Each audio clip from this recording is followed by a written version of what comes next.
ప్రభువునందు ప్రియులారా, మనం చదువుకున్న శ్రేష్టమైన లేఖన భాగాల గురించి ఈ సమయంలో కొన్ని ప్రాముఖ్యమైన విషయాలు మనము ధ్యానం చేసుకుంటాం. దేవుని వాక్యం ఏమని ఉద్బోధిస్తుందయ్యా అంటే, ఆత్మయందు తీవ్రత కలిగి ప్రభువుని సేవించండి అని దేవుని వాక్యంలో వ్రాయబడి ఉన్నది. కారణం ఏంటంటే ఎఫ్సి పత్రికలో బలమైన మాట వ్రాయబడి ఉంది. దినములు చెడ్డవి కనుక సమయమును పోనీయక సద్వినియోగం చేసుకొనొచ్చు, అజ్ఞానుల వలె కాక జ్ఞానుల వలె ప్రవర్తించదని దేవుని వాక్యంలో మనం గమనించగలం. కాబట్టి ఈ దినాల్లో దేవుడు మనకు అనుగ్రహించిన సమయాన్ని మన కుటుంబానికి, మన జీవితానికి ఆశీర్వాదకరంగా మనము ఉపయోగించుకునేవాడిగా ఉండాలనేది దేవుని యొక్క చిత్తమై ఉంటున్నది. ఆత్మయందు తీవ్రత కలిగి ప్రభుని సేవించాలి. దేవుని స్తోత్రం. ప్రభు యొక్క రాకడ దినాల్లో ఉంటున్న మనమందరము కూడా ప్రియులారా, అందరి పట్ల ప్రేమ సల్లారిపోతున్న దినాలలో దేవుని పట్ల కూడా ప్రేమ సల్లారిపోతూ ఉన్నది. ఇంతకు ముందు మనం బంధువుల ఇంటికి వెళ్ళామనుకోండి, వారు మనకు చక్కని ఆతిథ్యం ఇచ్చేవాళ్ళు, పరిచయం చేసేవాళ్ళు, భోజనం పెట్టి ఛార్జీకి ఇచ్చి బస్సు ఎక్కించి పంపించేవాళ్ళు. ఇప్పుడు ట్రెండ్ మారిపోయింది. ఇప్పుడు మంచినీళ్ళు ఇచ్చి, టీ ఇచ్చి, ఏనైనా వచ్చావు ఒకటి రెండు మాటలు మాట్లాడేసి పంపించేస్తా ఉంటారు అన్నమాట. అంటే సాంప్రదాయము నుంచి మనం బయటకు వచ్చేసాం. అంటే క్రమము పద్ధతుల నుంచి మనం ఏమైపోయాము, బయటకు పడిపోతాము. అది సరైన విధానము కానే కాదు ప్రియులారా. మన జీవితాలు, మన కుటుంబాలు సారవంతమైన జీవితాలుగా ఉండాలి, ఆశీర్వాదకరమైన జీవితాలుగా ఉండాలని దేవుని యొక్క చిత్తమని సందర్భంలో మీకు మనం చేస్తున్నాం. దినములు చెడ్డవి కనుక సమయమును పోనీయక సద్వినియోగము చేసుకొనొచ్చు, అజ్ఞానుల వలె కాక జ్ఞానుల వలె ప్రవర్తించండి అని వ్రాయబడి ఉంది. ఇప్పుడు మనం గమనించినప్పుడు ప్రియులారా, ఇంతకుముందు కార్పొరేట్ ఫ్యామిలీస్ ఉండేది అన్నమాట. అంటే బంధువులు, అంటే తల్లిదండ్రులు, బిడ్డలు అందరూ కలిసి ఒక ఇప్పుడు ఒక మైక్రో ఫ్యామిలీస్ అంటారు. నేను నా కుటుంబమే అలాగైపోతా ఉందన్నమాట. కాబట్టి దేవుని పిల్లలమైన మనము ఈ లోకంలో జీవిస్తూ ఉండగా ప్రియులారా, ఆత్మయందు తీవ్రత కలిగి ప్రభువుని మనము సేవించేవాడిగా ఉండాలి. అంటే సమయాన్ని సద్వినియోగం చేసుకుంటూ దేవుని పాదముల చేత గడిపేది మనము నేర్చుకునేవాడిగా ఉండాలి. ఎందుకంటే సాతానుడు మనలను వాక్యం చదవనీయుడు, ప్రార్థన చేయనీయుడు, దేవుని సన్నిధానమునకు. మన కుటుంబాలు దీవించబడిన కుటుంబాలుగా ఉండాలి అంటే, ఆశీర్వాదం పొందిన కుటుంబాలుగా ఉంటే యోగ గ్రంథంలో బలమైన మాట రాయబడి ఉంది. ఆయనతో సహవాసము చేసిన ఎడల మీకు సమాధానము కలుగును, అలాగున మేలు కలుగునని దేవుని వాక్యంలో రాయబడి ఉంది. ప్రియులారా, దేవునితో సహవాసం చేసేవారిగా ఉండాలి. అంటే ఆత్మయందు తీవ్రత కలిగి ప్రభువుని సేవించండి అంటే, నేను కూడా దీవించబడిన వ్యక్తిగా ఉండాలి, నేను కూడా ఆశీర్వాదం పొందిన వ్యక్తిగా ఉండాలి, నా జీవితం కూడా ఆకువాడగా తన కాలం ముందు ఫలమిచ్చు చెట్టువలే ఉండాలి అని తాపత్రయం మనస్సు మనం కలిగి జీవించాలి. అలా నేను కూడా బాగుపడిన వ్యక్తిగా ఉండాలి, నేను కూడా ఆశీర్వాదం పొందిన వ్యక్తిగా ఉండాలి, నేను కూడా స్వస్థత పొందిన వ్యక్తిగా ఉండాలి అనే మనస్సు మనలో ఎప్పుడైతే వస్తుందో ప్రియులారా, అప్పుడు దేవుని హత్తుకొని జీవించడానికి అవకాశం ఉంది. 4వ కీర్తనలో మనం గమనించినప్పుడు, మాకు మేలు చూపువాడెవడని పలుకువారు అనేకులు. అంటే ఈ లోకంలో చాలా మంది నిరాశగా ఉన్నారు, నిస్పృహలో ఉన్నారు. మాకు సహాయం చేసేవాడు ఎవరున్నారు, మమ్మల్ని ఆదుకునేవాడు ఎవరున్నారు, మమ్మల్ని ఓదార్చేవాడు ఎవరుంటారని అనుకుంటున్న సందర్భంలో దేవుని వాక్యం ఏమని సెలవిస్తుందయ్యా అంటే, యెహోవా అందరికీ ఉపకారి. దేవుని స్తోత్రం. ఈ ప్రత్యేకమైన సువార్త స్వస్థత కూడిక దైవ సేవకులు రాజేష్ గారి ద్వారా కొన్ని సంవత్సరాల నుంచి ఈ రీతిగా ఎందుకోసం కొనసాగబడుతుందయ్యా అంటే, ఇంకా యేసు ప్రభు వారి యొక్క ఆశీర్వాదం ఫలాలు పొందలేని వారు పొందుకోవాలనే మనసు కలిగి ఈ పరిచయం మేము కొనసాగిస్తూ ఉన్నాం. అనగా ప్రతి ఒక్కరూ యేసు ప్రభు యొక్క స్పర్శ కలిగి ఆయన శక్తిని పొందుకొని ప్రభు కోసం ప్రకాశించే వారిగా ఉండాలని దేవుని యొక్క చిత్తమైనది. ఎవరైతే దేవుని సన్నిధానముకు వస్తారో ప్రియులారా, బీదరికము నుంచి, దరిద్రత నుంచి, అనారోగ్యం నుంచి విడిపించడానికి ఆయన సమర్థుడని సందర్భంలో మీకు మనం చేస్తాం. దేవుడు నమ్మదగిన వాడు, దేవుడు గొప్పవాడు, దేవునికి సమస్తమును సాక్షి. కాబట్టి ఇక్కడ మనం గమనించినప్పుడు మాకు మేలు చూపువాడు ఎవడని పలుకువారు అనేకులు. ఎవరైతే ప్రభు దగ్గరకు వస్తారో దేవుని వాక్యం ఏమవుతాయి ఏంటంటే, నా దగ్గరకు వచ్చు వారిని నేనెంత మాత్రమో. ఈ కీర్తన మీద మనం అనేక సార్లు చదివాము, ధ్యానం కూడా చేసాం, ప్రసంగం కూడా చేసాం. చాలా మంచి విషయాలు రాయబడి ఇరుకులో విశ్రాంతి కలుగు చేసిన వాడవు నీవే అంటాడు. నా నీతికి ఆధారము దేవాన్ని కూడా మంచి మంచి టాపిక్స్ ఉన్నాయి. మొన్న శుక్రవారం రోజు మా నెల్లూరు చర్చిలో ఈ వాక్యాన్ని చదువుకున్న సందర్భంలో ఈ వాక్యం ద్వారా మాట్లాడిన నాకు ఆస్తి కలిగింది. మాకు మేలు చూపువారు కాదు అని పలికివారు అనేకులు ఉన్నారు. దేని స్తోత్రం. అంటే వారు చీకటిలో ఉన్నారు, అంధకారంలో ఉన్నారు, ఓటములో ఉన్నారు. వారు ప్రభు దగ్గరకు వస్తే వారి జీవితాలు దేని స్తోత్రం. ప్రభు అన్ని విషయాల నుంచి వారికి విడుదల ఇవ్వడానికి ఆయన సమర్థుడని సందర్భంలో మనకు కూడా నేను కూడా బాగుపడని వ్యక్తిగా ఉండాలి, నేను కూడా దీవించబడిన వ్యక్తిగా ఉండాలి మనస్సు మనలో ఉంది.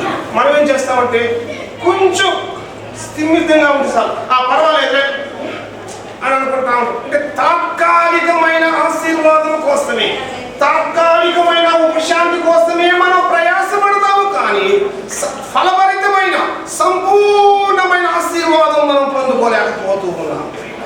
కాబట్టి తాత్కాలికమైన సంతోషము కాదు, కానీ శాశ్వతమైన నిత్య జీవముతో కూడిన ఆశీర్వాదం దేవుడు ఇవ్వాలని ఇష్టపడుతూ ఉన్నాడు. ఇక్కడ మనం గమనించినప్పుడు మాకు మేలు చూపువాడు ఎవరని పలుకువారు. చాలా మంది ప్రభు దగ్గరకు వస్తే వారుకున్న బంధకాలన్నీ కూడా తెలుసుకొని ప్రభు దగ్గరకు వస్తే ప్రభు వాళ్ళు ఏం చేస్తాడు, కనికరిస్తాడు, ఆరోగ్యంతో నింపుతాడు, ఆశీర్వాదంతో నింపుతాడు, మేలుతో నింపుతాడని సందర్భంలో మేము 89వ సంవత్సరం యేసు ప్రభు వారి సొంత రక్షకునిగా అంగీకరించిన దినాల్లో మా ఇంటికాడ నుంచి పడుకుపాటు రైల్వే స్టేషన్కి 4 గంటలకు వేసి నడుచుకుంటూ వచ్చి ఆ సరిలో మోకరించి ప్రార్థన చేసుకుని ఒంటరిగా హృదయాన్ని పరిసరాలు చేసుకునేవాడు. పొలాల్లోకి వెళ్ళి ఒంటరిగా ప్రభువుని కలుసుకునేవాడు, ఒంటరిగా ప్రభుతో మాట్లాడేవాడు, దేవుని సన్నిధిలో సమాధాన పడుతూ ఉంటాడు. అంటే ఒంటరి ప్రార్థన ఆ వ్యక్తిని ఏం చేస్తున్నాయంటే ప్రభువుకి సమీపస్తులుగా చేస్తుంది. దేని స్తోత్రం.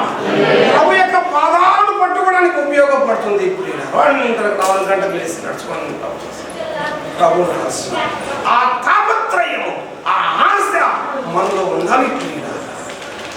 మనం ఏం చేస్తామని అంటే నిదానంగా వెళ్ళదాంలే, పోదాంలే, కూర్చుందాంలే, పాటలు పాడదాం, అలాగా ఇన్ని ఏంటంటే సరైన ఆశీర్వాదము రాదు. ఆత్మలో తీవ్రత కలిగి జీవించాలి. దేని స్తోత్రం. ఆత్మయంలో తీవ్రత కలిగి ప్రభు కోసం నేను ప్రయాసిస్తాను. దేవుని వాక్యంలో మనం గమనించినప్పుడు యెహోవాను వెతుకువారు హృదయమునందు సంతోషించు. ప్రభువుని వెతుకుతూ ఉంటే హృదయంలో ఏం కలుగుతుంది? సంతోషం కలుగుతుంది, ఆనందం కలుగుతుంది, ఆరోగ్యం కలుగుతుంది, మేలు కలుగుతుంది. ఇక మనం దేవుణ్ణి వెతకలేదనుకోండి, ఇక మనం చీకటిలో అంధకారంలో ఎప్పుడైతే ఆయన నీతిని, ఆయన రాజ్యాన్ని మనం వెతకతామో అన్నీ కూడా మనకు అనిపించాలి. ఇప్పటికీ ప్రియులారా, దేవుని మనం ఈ లోకంలో జీవిస్తుండగా ప్రియులారా, ఇరుకులో విశాలతను కలుగు చేయవాడు, ఇరుకులో ఉంది, ఇబ్బందుల్లో ఉంది, కష్టంలో ఉంది, ప్రభువును ఆశ్రయించినప్పుడు అన్నిటి నుంచి విడిపించుటకు ఆయన దేవునికి సమస్తమును సాధ్యం. నేను కూడా దీవించబడిన వ్యక్తిగా ఉండాలి. నేను కూడా ఆశీర్వాదం పొందిన వ్యక్తిగా ఉండాలి. నేను కూడా సంపూర్ణమైన ఆరోగ్యం కలిగి ముందుకు సాగిపోవాలనే మనసు మనం కలిగి ఉన్నప్పుడు ప్రియ దేవుడు తప్పక మనకు సహాయము చేస్తాడు. యెహోవా అదే ప్రార్థన చేశాడు, నిశ్చయముగా నీవు నన్ను ఆశీర్వదించి ఏ ఆపద రాకుండా, ఏ కీడు రాకుండా, ఏ గండము రాకుండా నీవు నాకు తోడుగా ఉండి కాపాడయ్యా. అవన్నీ కూడా అంత మాత్రమే కాదు, తన సహోదరులందరిలో ఘనము పొందిన వాడు రాయబడి ఉంది. అందుకు ఒక ఇంట్లో ఉదాహరణ పడి ఒక 5 మంది ఉన్నారు అనుకోండి, వాళ్ళు సరిగా ప్రార్థన చేసుకోలేకపోతూ ఉన్నారు కాబట్టి వాళ్ళు ఎక్కడ చేసిన గొంగళి అక్కడే ఉన్నారు. యెహోవా మాత్రం దేవుని సన్నిధిలో ఎక్కువసేపు ప్రార్థన చేశాడు కాబట్టి ఆయన దేవుని కృపను పొందుకొని ఆశీర్వదించబడ్డాడు. ఎవరి ఆశీర్వాదము వాడిదే, ఎవరి యొక్క ఆరోగ్యము వాడిదే, ఎవరి యొక్క రక్షణ వాడిని సమయం మీకు మాత్రం చేస్తుంది. యేసు అందరి పాపం అడిగి శిలువలో శ్రమ పడ్డాడు, రక్తం కాక్షి చనిపోయాడు, సమాధి చేయబడ్డాడు, 3వ రోజు లేచి ఆయన మన కోసం ఎంతో త్యాగం చేశాడు. కాబట్టి మన ద్వారా ఆయన్ని ఆశించేది ఏమిటయ్యా అంటే మనము ఆయన్ని వెతకాలి. దేని స్తోత్రం. ఆయన హత్తుకుని మనము జీవించినప్పుడు పరలోక సంబంధమైన ప్రతి ఆశీర్వాదంతో పాటు భూలోక సంబంధమైన ప్రతి ఆశీర్వాదం దేవుడు మనకు దయచేస్తాడని ఈ సమయం మేము చేస్తున్నాం. ఈ కొద్ది మాటలు జీవించను కాక ప్రార్థన చేస్తున్నాం. కుమారక్క ఉన్నారు,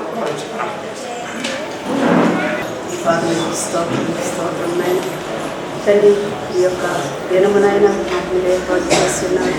చిన్న మంది భయపడుకుని సెలవిచ్చిన తండ్రి నీకే స్తుతి ఆరాధన చేస్తున్నాం. వచ్చిన ప్రతి బిడ్డను బట్టి ఆయన మరొకసారి వందనాలు చెల్లించుకుంటున్నాం. జరబోయే కొడుకు నీ చేతులకు అప్పచెప్పుకుంటున్నాం. మహిమ పొందని ప్రభా తండ్రి, మా యొక్క ఆత్మకు ప్రభా నీ యొక్క సన్నిధానం చేరుటకు సహాయం దయచేయండి. ఈ లోకంలో జీవించే కొద్ది దినములు ప్రభా నీకు ఇష్టమైన పిల్లలుగా మేము నడుచుకునేటప్పుడు సహాయం దయచేయండి. ఎన్నిక లేని వారం బలహీనమైనటువంటి మమ్మలను నా ప్రభా తండ్రి నీ చేతిలో వాడబడే పాత్రలుగా నా జీవితాలను మీరు మార్చి నీకు అంగీకార యోగ్యంగా ప్రభుత్వం దయచేయండి. ఈ దినదీవెనలు తెలుపమని పరలోరాలను నామం బట్టి వేడుకుంటున్నాము తండ్రి. ఏమి లేనప్పుడు ఉపవాసం ఉండటం లేదు, అన్ని తినగలిగినటువంటివన్నీ కూడా ముందుండి ఉపవాసం ఉంటే నిజమైన ఉపవాసం, నిజమైన ప్రైస్తలో హల్లెలూయా. దేవుని నామానికి స్తుతి కలుగును గాక. హల్లెలూయా, ప్రైస్తలో నిజమే. దేవుని విషయముగా మరి దేవుని వాక్యాన్ని ఎవరైతే కష్టంలోనూ మరి శ్రమలోనూ మరి కలిగిన బాధలో వినగలుగుతారో, వాక్యం మీద లక్ష్యం ఉంచగలుగుతారో ఆ వాక్యం వారి జీవితంలో ఫలభరితం అవుతుంది. Praise the lord. హల్లెలూయా, హల్లెలూయా. కాబట్టి మనకు కరెంట్ లేదు, అవునా, విసుగుంటున్నారు, చెమట పడుతున్నాయి, అయినా దేవుని వాక్యం మీద ఆశ పెట్టుకుంటే ఆ వాక్యము మన జీవితంలో ఫలిస్తుంది. అమ్మాయి ప్రైజ్ ది లార్డ్. నేను నమ్ముచున్నాను ఈరోజు దేవుడు మనందరిని దర్శించడానికి ఆయన ఇష్టపడుతున్నాడు. Praise the lord. మనందరిలో దేవుడికి ఒక ఆశ ఉన్నది, మనందరిలో దేవుడికి ఒక తృష్ణ ఉన్నది. ఏంటి ఆశ, తృష్ణ అంటే ఆ 2 స్థలములో మనమును ఉండులాగున. ఆమేన్. ఆ 2 స్థలములో మనము కూడా నివాసం చేయాలన్నది. ఆ 2 స్థలములో నీవు కూడా దేవునితో పాటు మరి నివాసం చేయాలి, నీవు కూడా దేవునితో పాటు సంచరించాలనే దేవునికి ఒక ఆశ ఉంది. Praise the lord. హల్లెలూయా. దేవుడు ఒక ఆశతో ఈ లోకానికి దిగవచ్చి పాపమునకును శాపమునకును భయంకరమైనటువంటి పరిస్థితులు లోనైపోయినటువంటి మనల్ని ఆయన యొక్క రక్తము నుంచి, ఆయన యొక్క పరిశుద్ధ రక్తము ద్వారా మన యొక్క రక్తంలో అమిడిపోయినటువంటి అనేకమైనటువంటి పాప శాప భారములన్నింటినీ కూడా దేవుడు ఆయన రక్తముతో మన స్థితిని కడిగి దేవుడు మనకు పరిశుద్ధతను దేవుడు ఇచ్చాడు. Praise the lord. హల్లెలూయా. దేవుడు మనందరినీ కూడా ఆయన రక్తం ద్వారా ఆయన విశ్వాసం ఉంచడం ద్వారా దేవుడు మనందరినీ కూడా నీతిమంతులుగా దేవుడు చేశాడు. ఆమేన్. Praise the lord. హల్లెలూయా. దేవునికి ఆశ ఉన్నది మన ఎదుట. దేవుడు మనకు ఆశ లేకుండా లేడు, దేవునికి ఒక ఆశ ఉన్నది. Praise the lord. హల్లెలూయా. సో మనకి ఎలాగైతే అనేకమైన ఆశలు ఉంటున్నాయో దేవునికి ఒక ఆశ ఉంది. ఆశ ఏంటి అంటే మన నిశ్చయముగా మనందరము కూడా ఆయన పరిశుద్ధ పర్వత పర్వతం మీద నివాసము చేయాలన్నది. ప్రైజ్ ది లార్డ్, హల్లెలూయా. మనందరము కూడా ఆయన యొక్క పరిశుద్ధ స్థలములలో నిలవాలన్నది దేవుని ఆశ. ఆమేన్. ప్రైజ్ ది లార్డ్, హల్లెలూయా. ఎందుకంటే అది ప్రాముఖ్యమైనది. ఆయన యొక్క పరిశుద్ధ పర్వతం మీద నివాసము చేయడము, ఆయన పరిశుద్ధ స్థలములో నిలవబడటం అనేది మరి చాలా ప్రాముఖ్యమైనది. ఎందుకంటే ఈ లోకంలో ఎంత సంపాదించుకుని లోకంలో ఎన్ని కలిగిన వారిగా ఉన్నా ఆ యొక్క దేవుని యొక్క రాజ్యంలో పరిశుద్ధ పర్వతం మీద నివాసము చేసే యోగ్యత కనుక మనకి లేకపోయినట్లయితే మన యొక్క ఆత్మీయ జీవితం, మన ప్రార్థనా జీవితము, మనం చేసినవి, మనం సంపాదించుకున్నవి కూడా నిష్ప్రయోజనం అయిపోతాయి. అవును, ఎలా అయిపోతాయండి? నిష్ప్రయోజనాలుగా మిగిలిపోతాయి. కనుక ప్రియమైన దేవుని సంగమ సత్యాన్ని గమనించండి. మన యొక్క ప్రతి దినం యొక్క మన యొక్క మరి ఆత్మీయ జీవితము దేని కొరకే అంటే దేని సంపాదించడం కొరకే, దేని పొందుకోవడానికి, దేని కలిగి జీవించడానికయ్యా అంటే నిశ్చయముగా ఆయన స్థలములో నీవు ఉండాలి. ఆమేన్. Praise the lord. ఆయన నివాసములో నీవు కూడా నివాసము చేయాలి. అది దేవుని యొక్క అల్టిమేట్ గా ఆయనకున్నటువంటి డిజైర్ మన పక్షంగా ఉండాలి. ఆమేన్. ప్రైజ్ ది లార్డ్, హల్లెలూయా. ప్రియమైన దేవుని సంగమ సత్యాన్ని గమనిద్దాం. నిశ్చయముగా దేవుడు ఆయన బిడ్డలమైన మనల్ని నిత్యము జ్ఞాపకం చేసుకుంటున్న దేవుడు కాబట్టి నిత్యము ఆయన జ్ఞాపకం చేసుకుంటున్న మరియు దేవుని యొక్క పరిశుద్ధ స్థలంలో నివాసము చేయడానికి యోగ్యత మనకు లేదు. అవునా? కానీ దేవుడు ఏం చేస్తున్నాడు తెలుసా? మనల్ని ఆయన ప్రతిదినము జ్ఞాపకం చేసుకుంటున్నాం. Praise the lord. అందుకే దావీదు మహారాజు అంటారు కదా, 8వ కీర్తన 3వ వచనం ఒకసారి మనం చదువుకున్నాం. 8వ కీర్తన 3వ వచనం త్వరగా చదువుదాం. 8వ కీర్తన 3వ వచనం చదువుకున్నాం. నీ చేతి పనిన నీ ఆకాశములను, నేను చదువుతాను, నీవు కలుగు చేసిన చంద్ర నక్షత్రమును నేను చూడగా నీవు మనుషులను జ్ఞాపకం చేసుకున్నకు వాడు ఏ పాటి వాడు, నీవు నరపుత్రుని దర్శించుటకు వాడు ఏ పాటి వాడు. ప్రైజ్ ది లార్డ్, హల్లెలూయా. దేవుని నామానికి ఘనత కలుగును గాక. Praise the lord. సో దావీదు గారు మాట్లాడుతున్న మాట గమనిద్దాం ఒకసారి. ఆ దేవుని చేతి పైన ఆకాశ నక్షత్రములను సూర్యచంద్రులను మరి దావీదు చూసినప్పుడు అనిపించిందంట, ప్రభువా ఇంత గొప్పవి, ఇంత అమోఘమైనవి, ఈ భూమి కంటే కూడా ఇంకా గొప్పదైన అనేకమైనటువంటి అనేకమైన నిశ్చయముగా అనేకమైనటువంటి గ్రహాలన్నీ కూడా ఆకాశంలో ఉన్నాయి. సో వాటిని పోల్చుకుంటే మరి నరుడు మానవుడైనటువంటి వారు ఏమాత్రము కూడా యోగ్యుడు కాడు నీవు జ్ఞాపకం చేసుకోవడానికి. వాటితో పోల్చుకుంటే మానవులు నిన్ను నన్ను మనందరినీ కూడా దేవుడు జ్ఞాపకం చేసుకోవడానికి మనము ఏ పాటి వారము, మనందరం కూడా ఏ పాటి వారు? బాగా ఆలోచన చేద్దాం. అందుకే దేవుడు ఎందుకు నేను జ్ఞాపకం చేసుకుంటున్నాడు, దేవుడు ఎందుకు నేను ప్రణాళిక అంటే నిశ్చయంగా దేవుడు చెట్లను సృష్టించాల్సి వచ్చినప్పుడు దేవుడు భూమికి ఆజ్ఞాపించాడు. భూమి నుంచి అనేక చెట్లు, అనేక రకమైన వాటిని సృష్టించింది. సో దేవుడు అనేకమైన జలచరములను దేవుడు సృష్టించవలసి వచ్చినప్పుడు నీటికి దేవుడు ఆజ్ఞాపించాడు. ఈ నీరు అనేకమైనటువంటి చేపలను, అనేకమైన వాటిని సృష్టించింది. సో ఈ భూమి మీద దేవుడు ఏది కలుగుతున్నాడు కూడా వాటికి ఆజ్ఞాపించినప్పుడు అవన్నీ కూడా పుట్టడం జరిగింది. అయితే మానవుని దేవుడు సృష్టించే సమయంకి వచ్చేప్పటికీ దేవుడు ఏం చేశాడు తెలుసా? ఆయన అంతటా ఆయన చెప్పుకున్నాడు. అర్థమవుతుందా? ఆయన సెల్ఫ్ గా ఆయన మాట్లాడుకున్నాడు. Praise the lord. అందుకే బైబిల్ రాయబడుతున్నమాట, ఆయన తన స్వరూపమందును తన పోలిక చొప్పున మనల్ని దేవుడు నిర్మించిన దేవుడిగా ఉన్నాడు. ప్రైజ్ ది లార్డ్, హల్లెలూయా. ఆయన స్వరూపమందు ఆయన పోలిక చొప్పున ఆయన రీతిగా దేవుడు మనల్ని చేసుకున్నాడు. అర్థమైందా? దేవుడు ఆజ్ఞాపించినది కానీ ఆయన సొంత ఇమేజ్ లో, ఆయన సొంత స్వభావంలో, ఆయన యొక్క స్వరూపమందు దేవుడు మానవులు చేసుకున్నాడు. కనుక బాగా ఆలోచించండి. సో దేవుడు మానవుని విడిస్తే దేవుడికి ఏమీ తక్కువ కాదు. కానీ మానవుడు కనుక దేవుడిని విడిచిపెడితే మానవునికి జీవితము లేదంతే. అర్థమైందండి? దేవుడు మనం విడిచిపెడితే దేవుడికి ఏది కొదు. ఆయన దేవుడే అంతే, నిన్న నేడు రేపు దేవుడే, ఆయనకు సాటి ఏది కూడా లేదు. నీవు కనుక దేవుడిని విడిచిపెడితే, నీవు కనుక దేవుని యొక్క ప్రణాళికను విడిచిపెడితే, నీవు దేవుని యొక్క ఉద్దేశాన్ని విడిచిపెడితే, దేవునికి ఎడల ఉన్నటువంటి ఆయన యొక్క సంకల్పాన్ని కనుక నువ్వు మర్చిపోయినట్లయితే ఎవరికి ఎఫెక్ట్ అంటే మనకే ఎఫెక్ట్. అర్థమైందా? మనకే ప్రాబ్లం, మనకే మార్గము, మనకే అనేక పరిస్థితులు వస్తాయి. కనుక ప్రియమైన దేవుని బిడ్డలారా, ఈరోజు దేవుని అంటి పెట్టుకొని దేవుడితో పాటు యుగాల నివాసము చేయడానికి, దేవుడితో పాటు తరతరముల నివాసము చేయడానికి ఈరోజు ఆశ కలిగినటువంటి ఆయన ప్రియమైన బిడ్డలుగా ఆయన వైపు చూస్తూ ఆయనతో నడవడానికి మన జీవితాన్ని సమర్పించుకోవాలి. అర్థమవుతుందండి? ప్రతి దినము దేవుడికి జీవితాన్ని అప్పగించుకుంటూ ఉండాలి. ప్రతి దినము దేవుడికి మార్గాలు అప్పగించుకుంటూ ఉండాలి. ప్రతి దినము నీ తలంపుడు దేవుడికి అప్పగించుకుంటూ ఉండాలి. ప్రతి దినము నీ పరిస్థితులు దేవుడికి అప్పగించుకుంటూ ఉండాలి. ప్రతి దినము నీ ప్రతి కోరికను దేవుడికి అప్పగించుకుంటూ ఉండాలి. ప్రభువా, నేను నీతో నడవాలి అంటే నా కోరికలు కాదు, నేను నీతో నివాసము చేయాలంటే నాకున్నటువంటి తలంపులు కాదు ప్రభువా, నేను నీతో నివాసము చేయాలంటే నీ తలంపులోనికి నేను వెళ్ళాలి. ప్రైజ్ ది లార్డ్, హల్లెలూయా.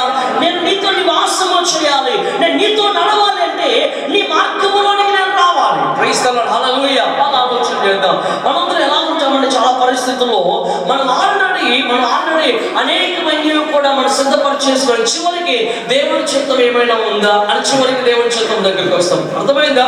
చివరికి దేవుని చిత్తం దగ్గరికి వస్తాం. బాగా వినండి ఒకసారి. అప్పుడు దేవుడు ఏం చెప్తాడు?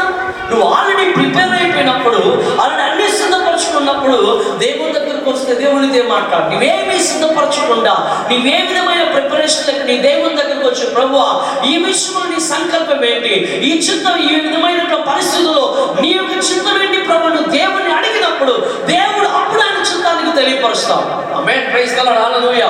దేవుని నామానికి స్తుతి కలుగును గాక. ప్రియమైన దేవుని సంగమ సత్యాన్ని గమనించండి. కనుక ఈరోజు మనం చేయవలసిన పని, సో దేవునికి దూరమైతే ఎవరికండి ప్రాబ్లం అంటే నీకే ప్రాబ్లం, మనకే ప్రాబ్లం. సో దేవుని మనకు దూరంగా ఉంటే ఆయన ప్రాబ్లం ఏమి ఉండదు. ఆయన దేవుడే, నిన్న నేడు రేటికి ఎప్పుడు దేవుడే. ఆయనకి సాటి అయిన నామము ఏది లేదు, ఆయన సాటి అయినటువంటి మరి బలం ఏది కూడా లేదు. ఆయన ఎప్పటికీ దేవుడే. ప్రియమైన దేవుని బిడ్డలారా, నీవు దేవుడి ప్రణాళికకు, నీవు దేవుని ఉద్దేశానికి దూరం అయితే ఆ ఎఫెక్ట్ అనేది మన పైన పనిచేస్తుంది. జాగ్రత్త. కనుక ఈరోజు దేవుడి చిత్తం ఏంటయ్యా అంటే ఆ రెండు స్థలంలో నీవు నివాసము చేయాలనేది దేవుని ఆశ. ఆమేన్. Praise the lord. ఆయన ఉన్నటువంటి ఆ యొక్క నివాసములో నీవు కూడా నిలవాలనేది దేవుని యొక్క తృష్ణ, అది దేవుని కోరిక. అది ఆమేన్, ఆమేన్, ఆమేన్, ఆమేన్, ఆమేన్, ఆమేన్, హల్లెలూయా, హల్లెలూయా. ఈరోజు ఆలోచన చేద్దాం. ఆయన యొక్క పర్వతం మీద నివాసం వచ్చారంటే మరి ఏం కావాలి? చూడండి, దేవుని వాక్యం మనం చదువుకున్నాం. 24వ కీర్తన మొదటి వర్షం మొదలు చదువుకున్నామండి. 24వ కీర్తన మొదటి వర్షం మొదలు చదువుకున్నాం ఒకసారి. భూమియు దాని సంపూర్ణతయు, లోకమును దాని నివాసులను యెహోవావే. చదువు. ఆయన సముద్రముల మీద దానికి పునాది వేసును, ప్రవాహ జలముల మీద దానిని స్థిరపరచును. ఇప్పుడు గమనించండి, యెహోవా పర్వతమునకు ఎక్కదగిన వాడెవడు? ఆయన పరిశుద్ధ స్థలములో నీవు నిలవగలిగిన వాడెవడు? ఆమేన్. చాలా ఒక నిమిషం ఆపుదాం. ప్రైజ్ ది లార్డ్, హల్లెలూయా. ఇది రాయబడిన మాట గమనించండి. భూమి దాని సంపూర్ణతయు, లోకమును దాని నివాసులన్నీ కూడా యెహోవావే. ఆమేన్. ప్రైజ్ ది లార్డ్, హల్లెలూయా. సో ఆ దేవుడు సమస్తము సృష్టి అన్ని కూడా దేవునివే. అయితే దేవుడితో మాట్లాడుతున్న మాట బాగా గమనించండి. నీవు కూడా దేవుని వాడవే. ఆమేన్.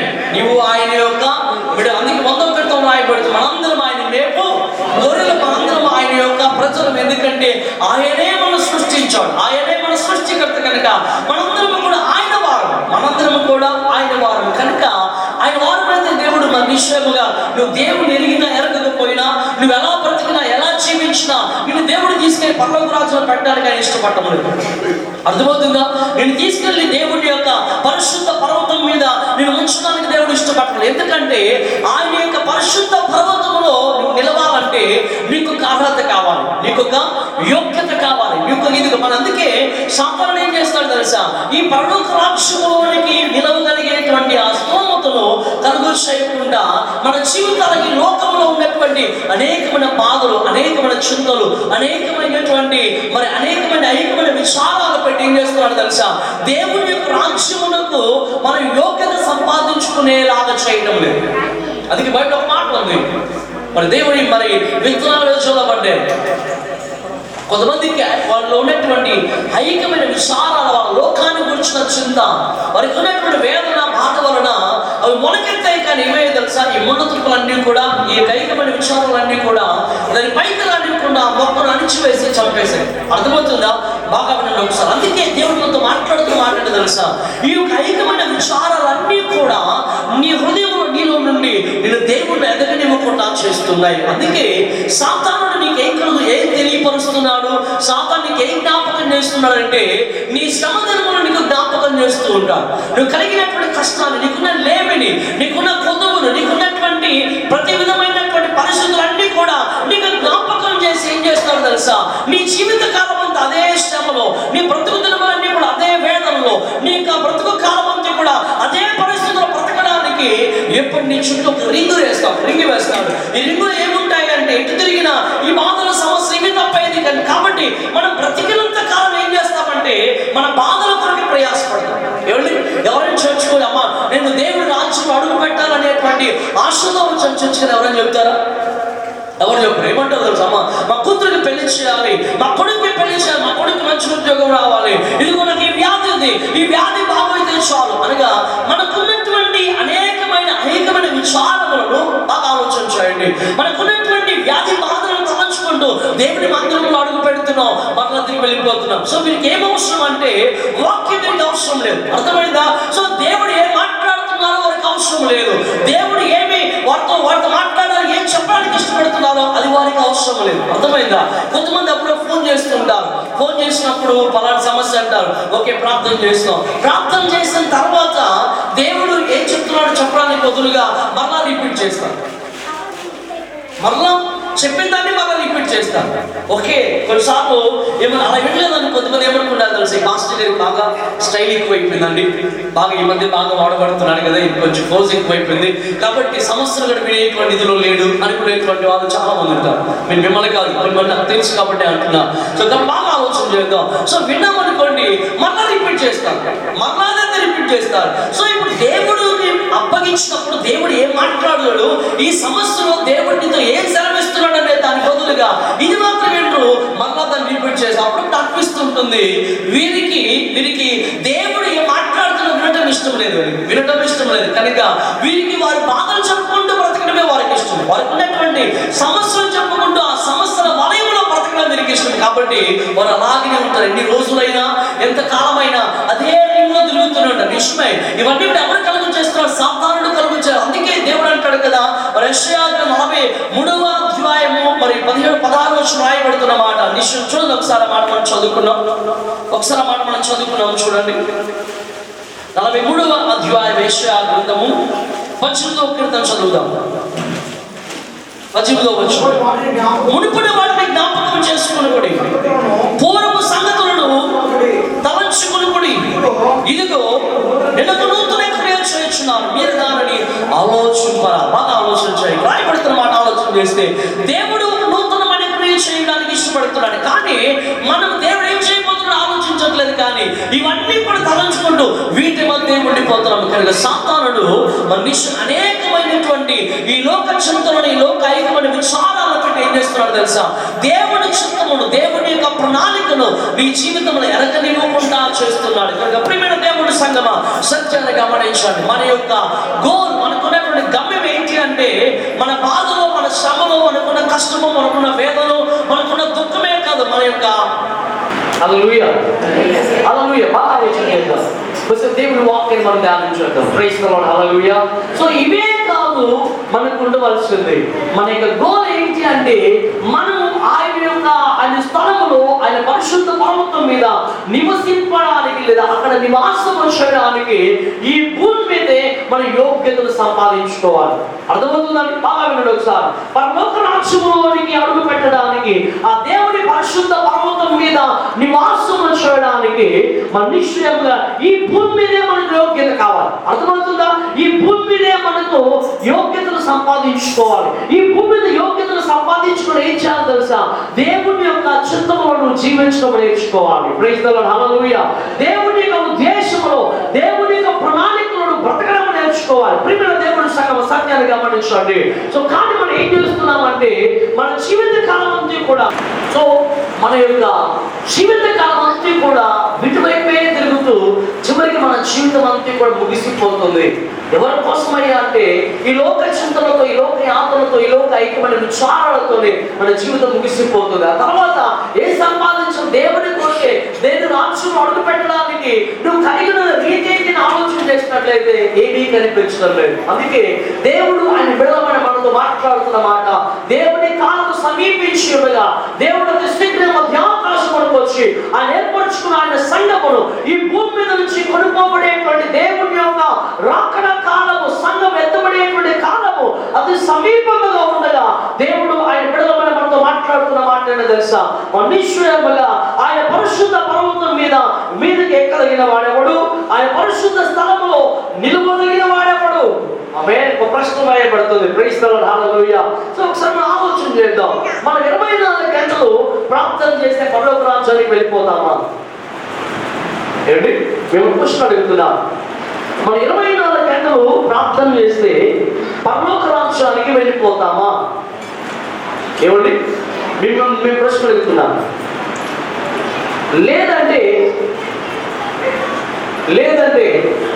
ప్రతిరోజు బైబిల్ చదువుతుంటే పరలోక రాజ్యానికి వెళ్ళిపోతామా? బాగా వినడం సార్. ఊరికే ప్రార్థన చేసినందుకు మాత్రం పరలోక రాజ్యానికి వెళ్ళిపో. దేవుని వాక్యాన్ని గ్రహించకుండా నువ్వెంత వాక్యం చదువుకున్నా పరలోక రాజ్యానికి నువ్వు వెళ్ళిపో.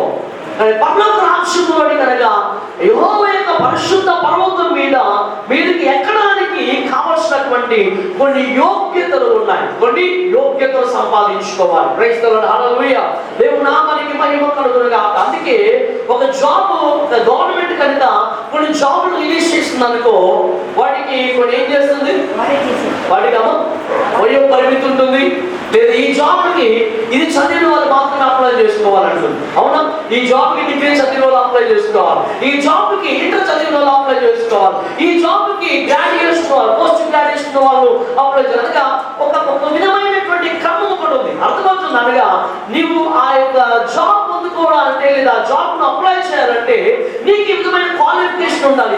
అర్థమవుతుంది. బాగా ఆలోచన చేయండి. అలాగే దేవుని యొక్క పరిశుద్ధ పర్వతం మీదకి ఎక్కడానికి మనకి భూమి మీద కొన్ని క్వాలిఫికేషన్స్ ఉండాలి. ప్రైజ్ ది లార్డ్, హల్లెలూయా.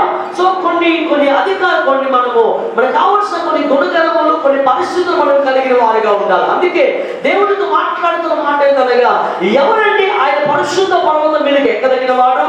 ఎవరు దేవుని పరిశుద్ధ స్థలములో, దేవుని యొక్క పరలోక రాజ్యములో నివసింపదగిన వాడు లేదా నిలవదగినటువంటి వాడు ఎవరయ్యా అంటే 4వ వచనం రాయబడుతున్న మాట ఒకసారి గమనించండి. 4వ వచనం, వ్యర్థమైన దాని యందు మనసు పెట్టకయు కపటముగా ప్రమాణము చేయకయు నిర్దోషమైన చేతులను శుద్ధమైన హృదయమును కలిగి ఉన్నవాడే. ఆమేన్. ప్రైజ్ ది లార్డ్, హల్లెలూయా. బాగా ఆలోచన చేద్దాం ఈ వాక్యాన్ని. సో దేవుడు తీసుకున్న ఆన్సర్ ఏంటనగా, వ్యర్థమైన దాని యందు మనసు పెట్టకయు. ఆమేన్, ఆమేన్, హల్లెలూయా. వ్యర్థమైన దాని యందు మనసు పెట్టక. బాగా ఆలోచన చేయండి. సో మనం ఆలోచన చేస్తే మనం వ్యర్థమైన దాని మీద మనసు పెడుతున్నామా, నిజమైన దాని మీద మనం మనసు పెడుతున్నామా? అందుకే దేవుని వాక్యం రాయబడుతుంది. మనం ఎప్పుడు ఏం చేస్తామంటే వ్యర్థమైన వాటి మీద మాత్రమే మనం మనసు పెట్టుకుంటూ ఉంటాం. అర్థమైందా?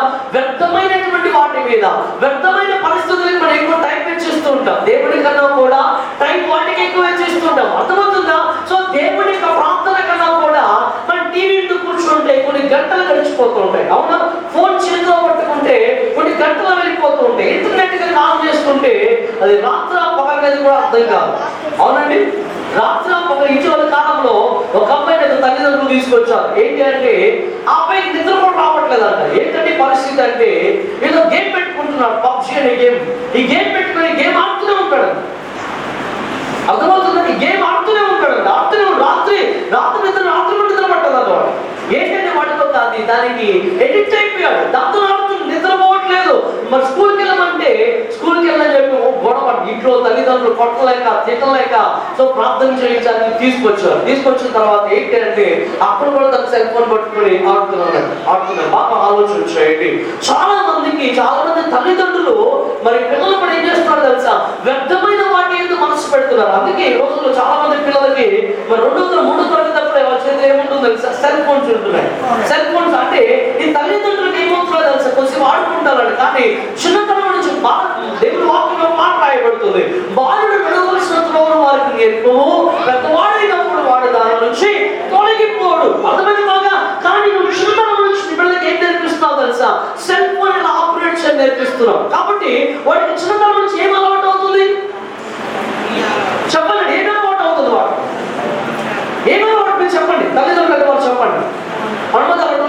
అవుతున్నారు కదా. సో ఏం అలవాటు అవుతుంది? ఏం పట్టుకుంటున్నాడు? ఏం చూస్తున్నాడు? అవునా? సో వాడికి అదే యాత్ర అయిపోయింది. సో కనుక వాడు పెద్దబడినప్పుడు ఏ మార్గంలో ఉంటాడు చెప్పనండి? ఏ మార్గంలో ఉంటాడు? సో వ్యర్థమైన వాటిని అయితే మనసు పెడతారు. వాడు అర్థమవుతుందా? దేవుడు తప్ప ఈ లోకంలో అన్ని కూడా వ్యర్థమైనవి. అవునా? అందుకే ప్రసంగి గ్రంథం అంటాడు కదా, అయ్యా అంతా వ్యర్థమే అన్ని వ్యర్థమే అన్ని, దేవుడు తప్ప అన్ని కూడా వ్యర్థంగానే కనిపిస్తున్న ప్రసంగి సొలొమోను రాజు. ప్రియమైన దేవుడు సంగమా, సత్యాన్ని గమనించండి. బాలుడు నడవలసిన త్రోవను వారికి నేర్పము, పెద్దవాడైనప్పుడు వాడు దాని నుంచి తొలగిపోడంటే చిన్నతనం మొదలు వాడు ఏం నేర్పిస్తున్నామంటే ఈ లోకంలో అనేకమైన వాటి వ్యర్థమైన వాటిని వాళ్ళు నేర్పిస్తున్నాం. అసలైన దాన్ని నేర్పించలేకపోతే చివరికి ఏమవుతున్నాడు తెలుసా? వాడి హృదయం, వాడి జీవితం అంతా వ్యర్థమైన దాన్ని అంతే మనసు పెడుతున్నాడు. అందుకే బైబిల్ రాయబడుతున్న మాట మన కీర్తన మొదటి కీర్తన మనం చదువుతున్నాం. ఒకసారి చూడండి, మొదటి కీర్తన మొదటి వచనంలో చదువుతాం. దుష్టుల ఆలోచన చొప్పున నడువక, పాపుల మార్గమున నిలువక, అపహాస్యులు కూర్చున్న చోట కూర్చుండక, యెహోవా ధర్మశాస్త్రమునందు ఆనందించుచు దివారాత్రములు దాన్ని ధ్యానించువాడు ధన్యుడు. అతని నీటి కాలువ యోరున నాటబడిన వాడై ఆకుమాడగా తన కాలమందు ఫలమిచ్చు చెట్టు వలె ఉండును. అతను చేయనదంతయు సఫలమగును. అలా ఆలోచన చేద్దాం. ప్రైజ్ ది లార్డ్, హల్లెలూయా. ఈ ఉదయకాల సమయంలో మనం ఒకసారి మన ఆత్మీయ జీవితాన్ని పరీక్షించుకున్నాం. మన ఆత్మీయ జీవితాన్ని మనం ఒకసారి పరీక్షణ చేసుకోవాలి. ప్రియమైన దేవుని బిడ్డలారా, మనం పరీక్షలకు వెళ్ళిపోతున్నాం అనుకోండి, మనం ఎలా ఉన్నామో మన స్థితిగతులు అంటే మనకు అర్థం కాదు. అర్థమైందా? బాగా వినవచ్చు. అందుకే నేను వాక్యం రాయబడుతున్న మాట, వ్యర్థమైనవన్నీ ఏంటో తెలుసా?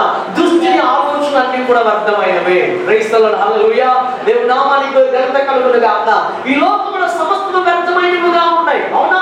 అన్ని వ్యర్థంగానే కనిపిస్తున్నాయి. ఏదైనా ప్రయోజనకరమైన ఏమైనా కలవాలంటే ఈ లోకంలో ప్రతిదీ కూడా వ్యర్థమైనవిగానే కనిపిస్తున్నాయి. అందుకే ఇవన్నీ ఎలా ఉన్నాయంటే దుష్టుల ఆలోచనతో కూడినవిగా ఉన్నాయి. అర్థమవుతుందా? దుష్టుల ఆలోచనతో కూడినవిగా. కాబట్టి దుష్టుల ఆలోచన వ్యర్థమైనవన్నీ ఏంటంటే దుష్టుల ఆలోచన ఒకటి, పాపుల మార్గము ఒకటి, అపహాస్యులు కూర్చున్న చోటు మరొకటి. బాగా ఆలోచన చేయండి. సో వ్యర్థమైన వాటి అయితే మన మనసు ఎలా ఉంది తెలుసా? గిర్రు తిరుగుతుంది. వ్యర్థమైన వాటి వైపే తిరుగుతుంది.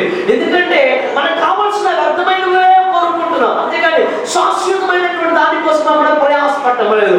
శాశ్వతమైన దేవుడి రాజ్యముతో దేవుడితో నీ వాస్తవం చేయాలని ఆశతో మనం పరిగెత్తడం లేదు. కానీ వ్యర్థమైన వాటి. అందుకే మనం చదువుకున్నటువంటి 4వ కీర్తనలో ఒక మాట రాయబడింది, గమనించండి. 2వ వర్షం మనం చదువుకున్నాం.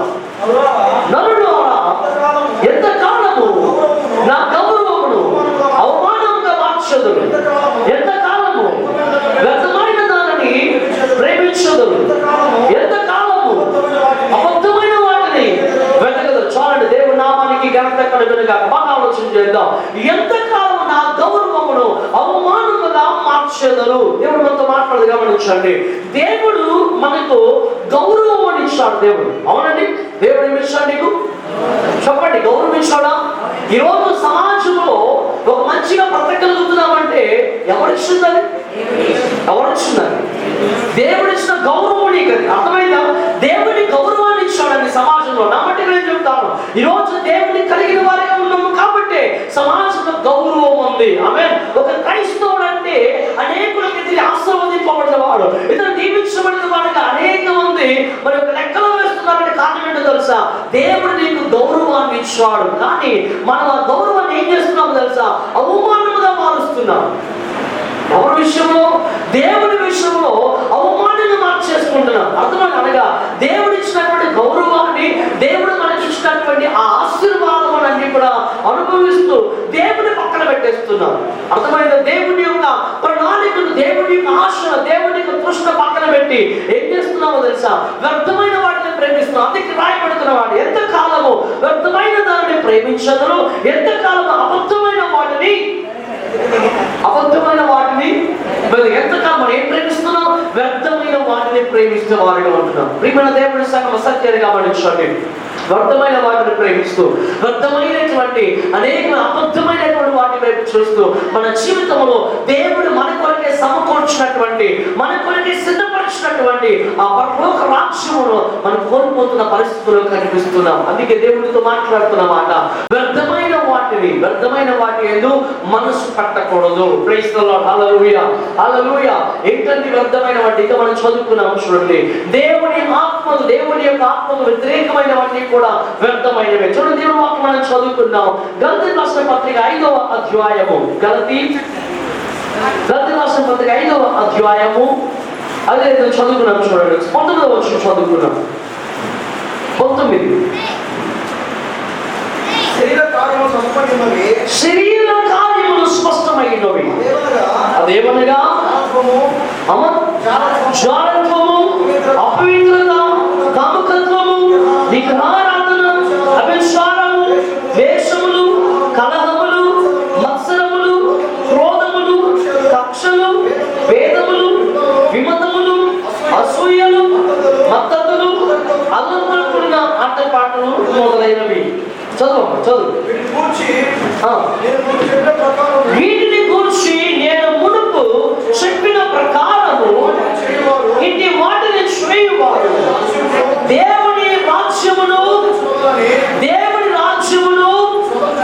మీరు చెప్పండి, దేవుని రాజ్యమును స్వతంత్రించి కొనరని నీతో స్పష్టముగా చూపించున్నాను. అర్థమై వ్యర్థమైన వాటి యందు మనసు పట్టకూడదు. Praise the lord. హల్లెలూయా, హల్లెలూయా.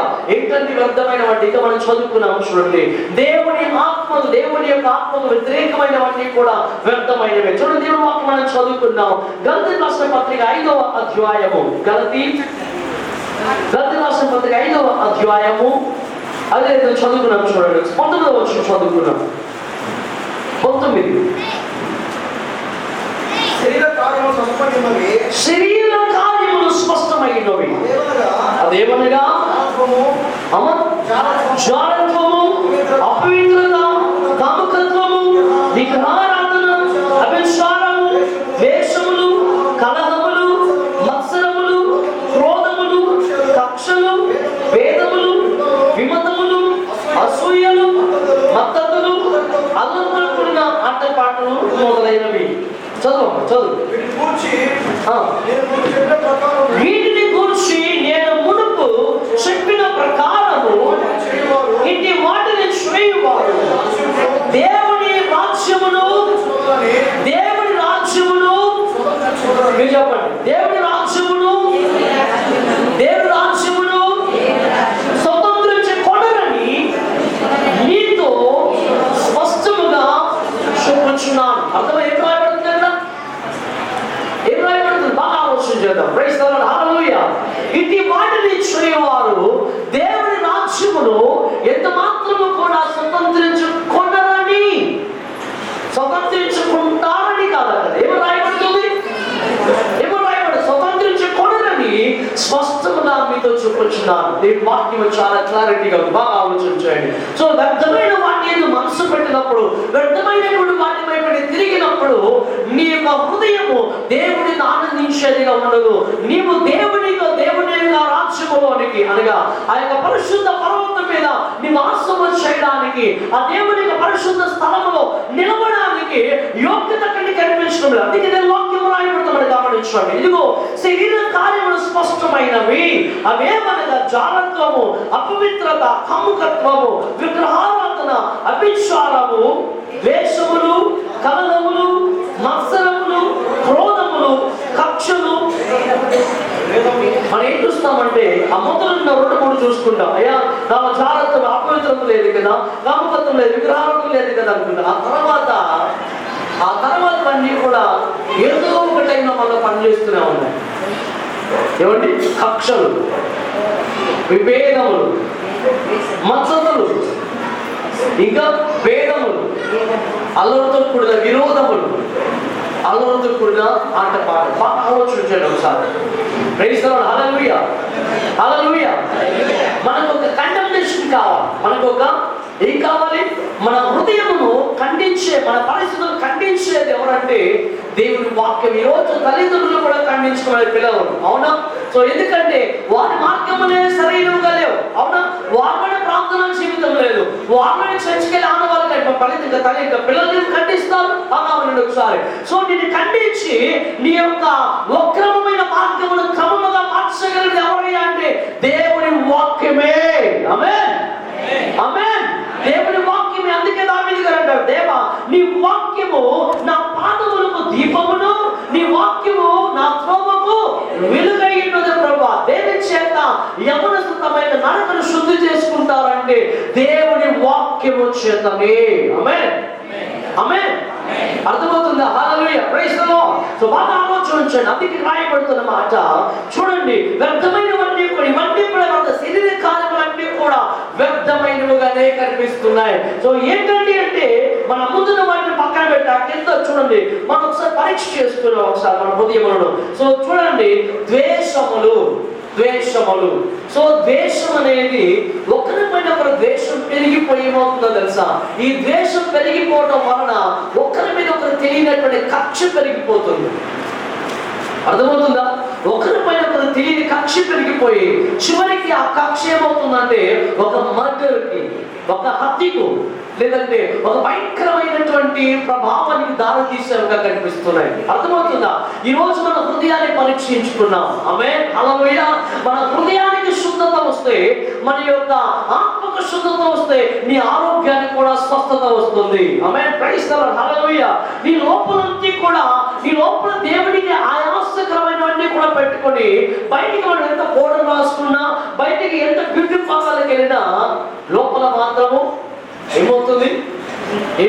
అందుకే దేవుడితో మాట్లాడుతున్నమాట, దేవుడిని పైన పంచుకున్న వాడు కాదు కానీ ఆయన నీ యొక్క లోపల నీ హృదయమును చూచువాడుగా ఉంటున్నాడు. ఇంకా తలంపులను చూచువాడు. అందుకే నేను వాక్యం బాగా ఆలోచన చేయండి.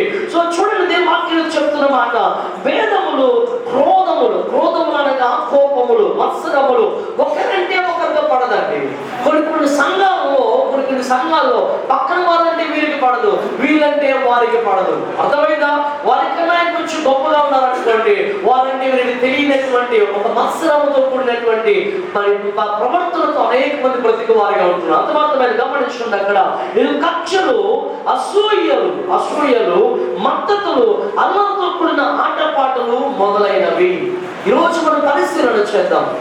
ఒకసారి మనం ఆలోచన చేద్దాం.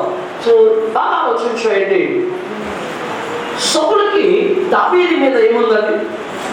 రాజైన సౌలుకి దావీదు మీద ఏ హృదయం ఉండేది? చెప్పండి, మీరే చెప్పండి. ఏ మనసు ఉండేది? రాజైన సౌలుకి దావీదు మీద ప్రేమ ఉండేదా? ఏమా ప్రేమ, ఆప్యాయత, అనురాగము, ఎంతో ఆప్యాయత, ఎంతో దగ్గర తీసుకొని హక్ చేసుకొని కౌగిలించుకొని నా కుమారుడు చెప్పే మనసు లేదా? ఏముండేది? చెప్పండి. ఏముండేది? ఎప్పుడు దావీదు దొరుకుతాడా, దావీదుని చంపేద్దామా అని ఉండేది, అవునా? ఎక్కడ దావీదు దొరుకుతాడా, దావీదుని చంపేద్దామా, ఎక్కడ దావీదుని లైపరుద్దాం అనేటువంటి మనసుతో అనగా అసూయతో. ఈ అసూయ వల్ల ఇప్పుడు ఏముంటుంది? ఏముంటుంది? సౌలుకి ఏమొచ్చింది? కక్ష వచ్చింది. కక్ష ఏంటి? ఆ కక్ష. ఇప్పుడు ఆ కక్ష ఏమైంది? దావీదుని చంపేద్దామన్న దాకా వెళ్ళిపోయాడు. అర్థమైందా? దావీదుని ఎలాగైనా చంపేయాలి. బాగా ఆలోచన చేయండి. సో మనం కొన్నిసార్లు పైకి మంచిగా కనిపిస్తాము, కానీ మన లోపల హృదయంలో మాత్రం అసూయలు కనిపిస్తున్నాయి, అవునా? సొంత అక్క చెల్లెళ్ళే పడట్లేదు రోజుల్లో. సొంత వాళ్ళకి సరైన సంబంధం ఉండటం లేదు. అర్థమైందా? సొంత వాళ్ళకి సరైనటువంటి ప్రేమ కనిపిస్తుంది రోజులు. అర్థమైందా? సొంత అన్న సొంత తమ్ముడికి అన్యాయం చేస్తున్నాడు, సొంత తమ్ముడు అన్నయ్యకి అన్యాయం చేస్తున్నాడు అనగా భయంకరమైనటువంటి అసలు. మీకు అందరూ ఎవరో తెలుసా? మళ్ళీ చర్చకి వెళ్తారు. మీరందరూ మళ్ళా చర్చలోకి వచ్చిన అమ్మయ్య స్తోత్రం, ప్రభా యేసయ్యా స్తోత్రం. ఏం ప్రయోజనం? అర్థమైందా? నువ్వు ప్రార్థన చేసే ప్రయోజనం, నువ్వు ఆరాధించే ప్రకారం దేవుడు వాక్యం చెప్తున్నమాట.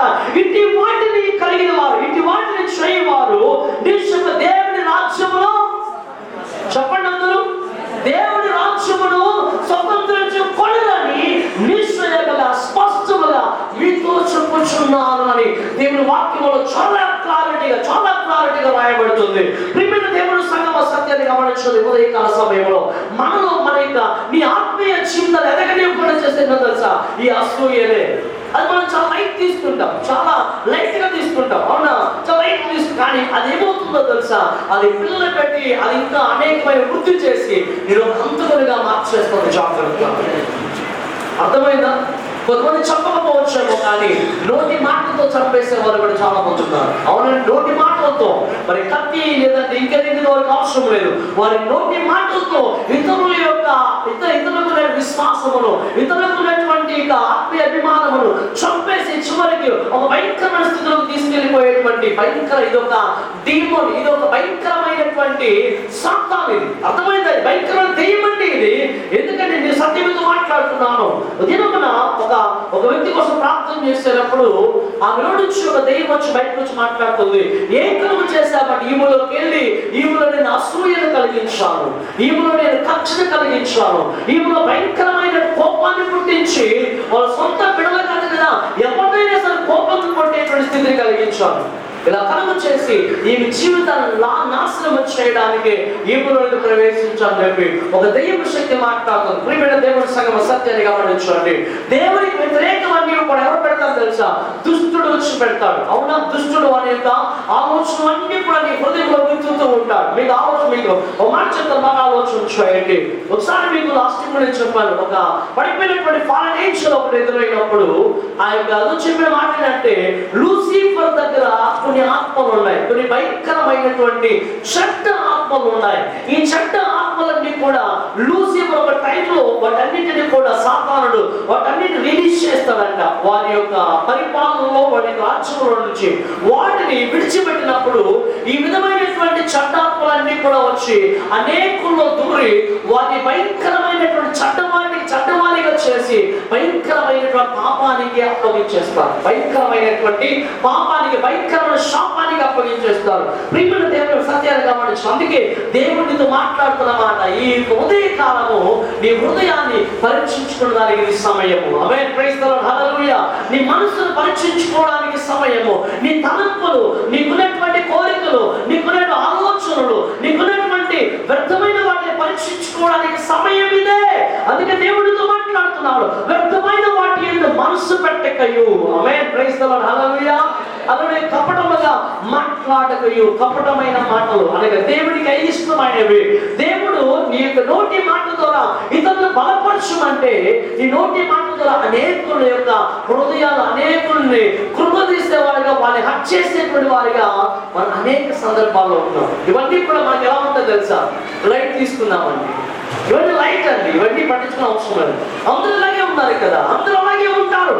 కానీ దేవుడు నీవు కూడా అలాగే ఉండవు దేవుడు చెప్పలేదు. ఆమేన్, ప్రైజ్ ది లార్డ్. దేవుడి లోకానికి వచ్చి ఆయన రక్తమును కార్చి ఆయన ప్రాణం పెట్టి నిన్ను కన్నది ఎందుకు అంటే లోకములో నుంచి నువ్వు ప్రత్యేకించబడిన వాడిగా ఉండాలి. అర్థమైందా? లోకముతో ఎప్పుడు కూడా నీ సాంగత్యం ఉండకూడదు. లోకముతో ఎప్పుడు కూడా నువ్వు పోల్చుకోకూడదు. అర్థమైందా? లోకముతో పోల్చుకునే ప్రతివాడిగా ఉండవచ్చింది. దేవుని బిడ్డలతో పోల్చుకుంటూ, దేవుడి వాక్యముతో పోల్చుకుంటూ, దేవుడి వాక్యానికి నేను సరైన వారిగా ఉన్నానా లేదా, దేవుని యొక్క వాక్యము నీ జీవితానికి ఆధారము, దేవుడి వాక్యాన్ని బట్టి నడుచుకుంటున్నానా లేదా, దేవుడి వాక్యానుసారంగా నేను జీవించగలుగుతున్నా లేదా అని ప్రతి దినము నువ్వు పరీక్షించుకోగలిగిన వాడిగా ఉండాలి. ఆమేన్, ఆమేన్, ఆమేన్. అర్థమవుతుందండి? అర్థమవుతుందా? దీని వాక్యం బాగా ఆలోచన చేయండి. నీవు దేవుని యొక్క పరిశుద్ధ పర్వతం మీద నువ్వు ఎక్కాలంటే, ఆయన యొక్క పరిశుద్ధ స్థలములను నిలవాలి అంటే ఊరికే ప్రార్థన చేస్తే నువ్వు దేవుని పరిశుద్ధ ఆలయంలోకి వెళ్ళి పరిశుద్ధ మందిరంలోకి వెళ్ళిపో. ఆ పరిశుద్ధ స్థలములో కడుగు పెట్టావు. ఏదో కొద్దిసేపు బైబిల్ చదువుకుంటే యేసయ్య స్వామి రాము ఆమేన్ అంటే నువ్వు వెళ్ళి పరలోక రాజ్యంలో ఉండవు. ఆ రాజ్యానికి వెళ్ళాలంటే నీకు అర్హత కావాలి. ఆమేన్, ప్రైజ్ ది లార్డ్, హల్లెలూయా. కాబట్టి వ్యర్థమైన వాటి యందు నువ్వు మనసు పెట్టకూడదు. నీ హృదయాన్ని పరీక్షించుకో. అసూయలు నీలో ఉన్నాయేమో, కక్షలు నీలో ఉన్నాయేమో, అనేకమైన భేదాలు నీలో ఉన్నాయేమో, అనేకమైన విమతములు, అనేకమైనటువంటి మద్దతులు, అనేకమైన అలవాటుతో కూడినటువంటి ఆటపాటలతో నీ జీవితాన్ని కాలయాపన చేసేస్తున్నావేమో. జాగ్రత్త సుమా. దేవుడు నీ హృదయంతో మాట్లాడుతున్న మాట, ఇటు వాటిని చేయవారు, ఇటు వాటిని వారు పరలోక రాజ్యంలోకి ప్రవేశించారు. బాగా వినండి ఒకసారి. సో కాబట్టి దేవునితో మాట్లాడుతున్న మాట, వ్యర్థమైన వాటి యందు నీవు మనసు పెట్టకూడదు. అందుకే దేవుడు ఆయన గౌరవాన్ని ఇచ్చాడు, కానీ ఆయన ఇచ్చిన గౌరవాన్ని మనం ఎలా మారుస్తున్నామో తెలుసా? ఎలా అవమానంగా మార్చేస్తున్నావు. అనగా నువ్వు ఇలాంటి క్రియలు కలిగి ఉండడం వలన నువ్వు దేవుడు ఏం చేస్తున్నావు తెలుసా? ఏం చేస్తున్నావు అండి? దేవుడిని అవమానపరుస్తున్నావు. దేవుడు ఏం చేస్తున్నావు? దేవుడిని అవమానపరుస్తున్నావు. ఇది వాటిని బట్టే అవమానంగా మార్చబడుతున్నావు. ఒకసారి వార్తలు వింటున్నాను. వార్తలు వినేటప్పుడు మరి వింటున్నాను, ఒక వ్యక్తి ఎవరో ఒక భయంకరమైనటువంటి పాపం చేశాడు. ఆ వ్యక్తి మరి ఎవరంటే యాకోబు అంట. యాకోబు ఒక ఆయన పేరు, ఇంకొక ఆయన పేరు వచ్చేసింది యేసు, ఇంకొక ఆయన పేరు, ఇంకొక వారు ముగ్గురు నలుగురు ఉన్నారు. ఇంకొక ఆయన పేరు ఎవరంటే ఏలియా. భయంకరమైనటువంటి బాధ కలిగింది. ఎందుకో తెలుసా? ఆ పేరులో ఉన్నటువంటి బలం ఏంటో మనకు తెలియదు. మరి ఎవరు పెట్టారు నాకు తెలియదు ఆ పేరు. మనకి ప్రియమైన పెట్టారు ఇంత గొప్ప పేర్లు ఏలియా. సో ఇంత గొప్ప పేర్లు పెట్టుకొని వారు భయంకరమైన పాపము చేసి మరి భయంకరమైనటువంటి మరి పరిస్థితుల్లో వారు జైల్లో పోలీసులకు అప్పగించబడిన పరిస్థితుల్లో ఉన్నారు. బాగా ఆలోచన చేయండి. ఈరోజు దేవునితో మాట్లాడుతున్న మాట ఏంటో తెలుసా? నీ జీవితంలో వ్యర్థమైన వాటి మీద మనసు పెట్టకూడదు. ఆమేన్. Praise the lord. హల్లెలూయా. వ్యర్థమైన వాటి మీద నీ మనసు ఎక్కడైనా ఉందంటే జాగ్రత్త, చిక్కబడిపోతావు. చిక్కబడిపోయినప్పుడు దేవుని రాజ్యంలో వదిలేసుకుంటావు. బాగా అందుకే ఆలోచన చేద్దాం. వ్యర్థమైన వాటిని మనసు పెట్టక ఏం చేయాలి తెలుసా? దేవుని నువ్వు ఎలా ఉండాలంటే దేవుని గౌరవించేవాడిగా ఉండాలి. అందుకే దేవుడు అంటాడు, ఎంతకాలం వ్యర్థమైన వాటిని మీరు వెతకదు, ఎంతకాలం వ్యర్థమైన వాటిని ప్రేమించదు, ఎంతకాలము నా యొక్క గౌరవమును అవమానంగా మార్చ దేవుడు గౌరవించి నీ గౌరవాన్ని కలుగు చేస్తే ఆ గౌరవాన్ని నువ్వు ఏం చేస్తున్నావు? దేవుడికి అవమానంగా మార్చేస్తున్నావు. కాబట్టి ప్రియమైన దేవుని సంగమా, వ్యర్థమైన వాటిని మనసు పెట్టకూడదు. రెండో చూడండి, మనం చదువుకున్నాం కీర్తన 24వ కీర్తన. కపటముగా ప్రమాణము చేయకయు నిర్దోషమైన చేతులు.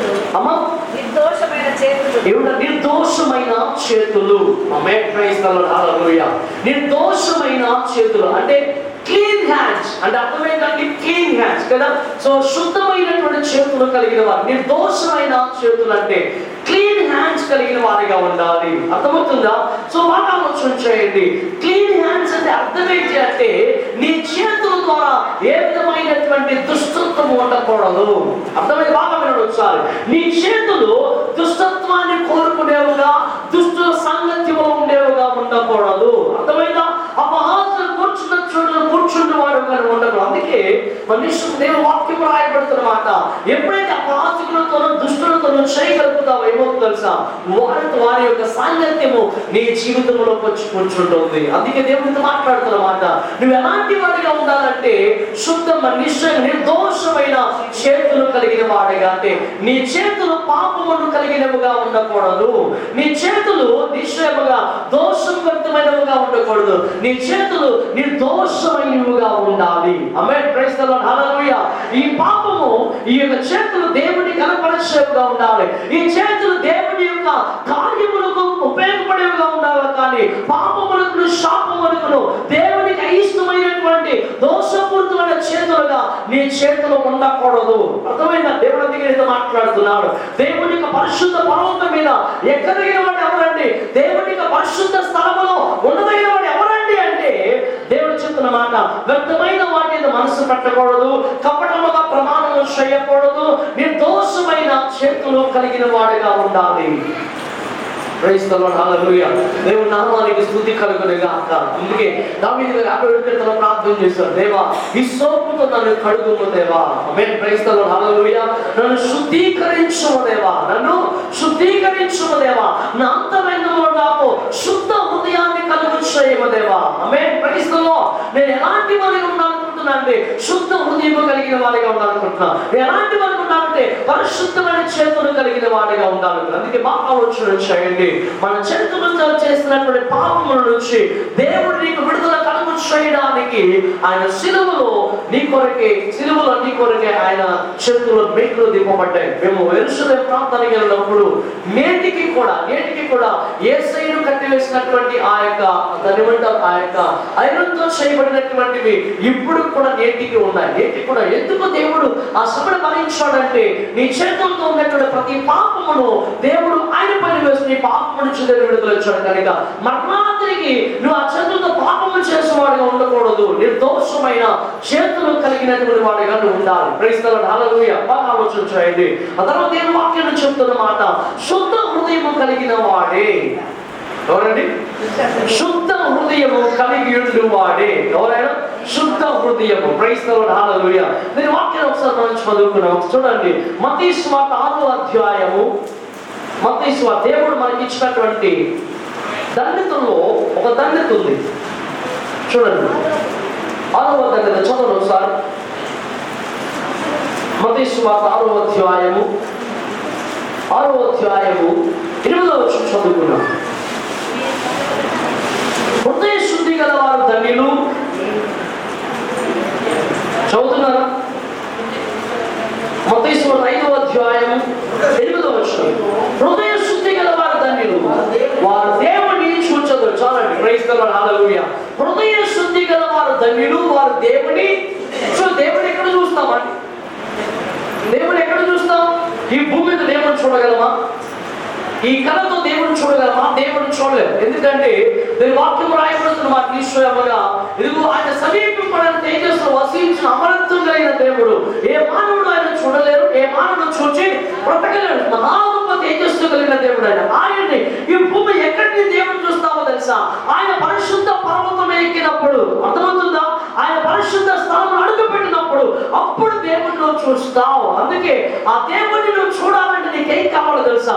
శుద్ధ హృదయం కావాలి. ఏం కావాలండి?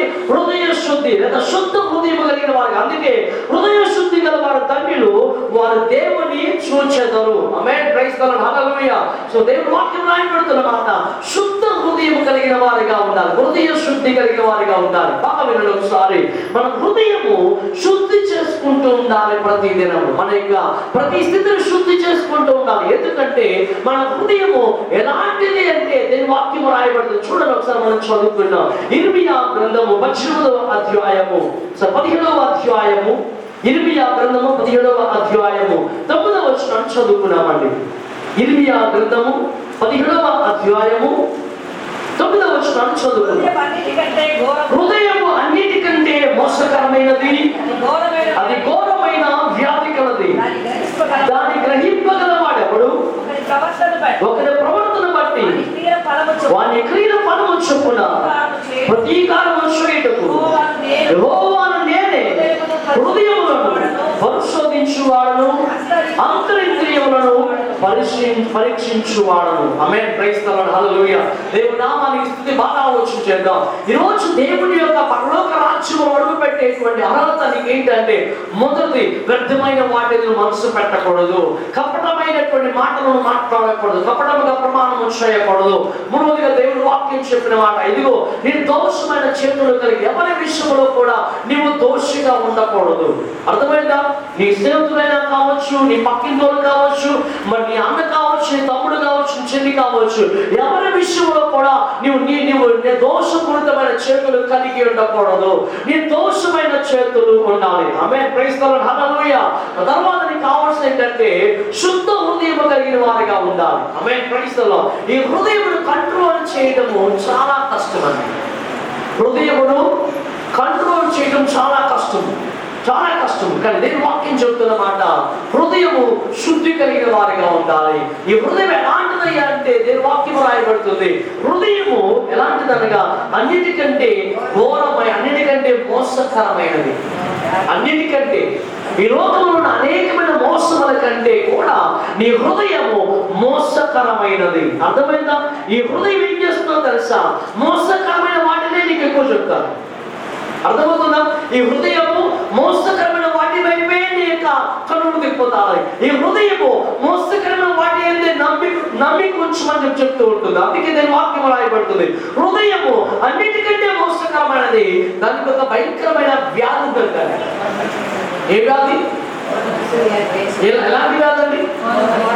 చెప్పండి, ఎలాంటి వ్యాధి? ఎలాంటి వ్యాధి ఉంది? ఘోరమైన వ్యాధి. ఘోరమైనదంటే నాకు తెలిసి దానికన్నా కూడా ఇంకో వ్యాధి లేదేమో ప్రపంచంలో. అర్థమవుతుందా? ఈ హృదయానికి ఒక వ్యాధి ఉంది. ఆ వ్యాధి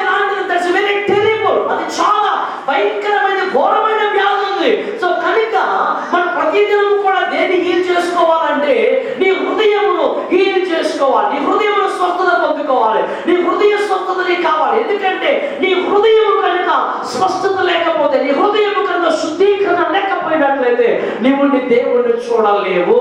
హృదయ శుద్ధి గల వారు ధన్యులు, వారు దేవుని చూచెదరు. ఆమేన్, ఆమేన్. అందరూ చప్పట్లు దేవుని నామమున కనపడదు. ఒకసారి గట్టిగా గట్టిగా గట్టిగా